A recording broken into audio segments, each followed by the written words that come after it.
For a president accused of inaction, this was a decisive moment. Today I authorized 2 operations in Iraq. Targeted airstrikes to protect our American personnel and a humanitarian effort to help save thousands of Iraqi civilians who are trapped on a mountain without food and water and facing almost certain death. America is coming to help these people, he said. Desperate Iraqi Christians, Yazidis and Shia forced from their homes, seeking shelter in the mountains. The unforgiving terrain has nothing on the threat they run from.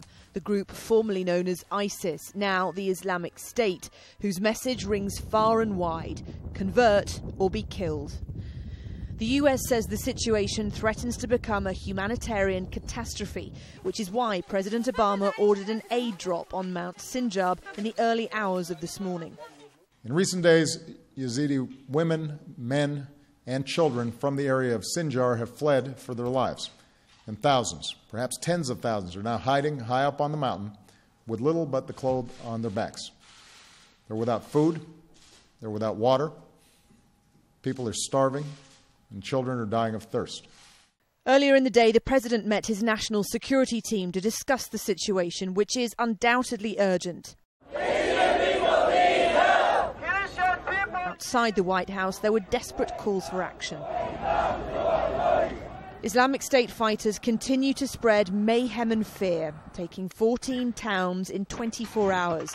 They raised their black flag at the border of the Kurdish semi-autonomous region as they continue their aggressive surge towards Erbil.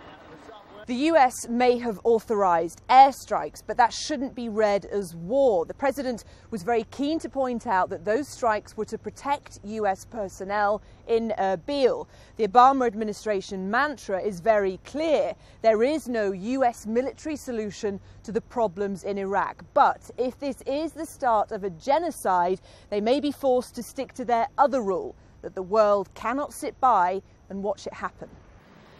In Erbil, nearly 300 Christian refugees sought sanctuary in a cathedral. Their persecution does bear the terrible hallmarks of ethnic cleansing, and their plight could lead the US to act further.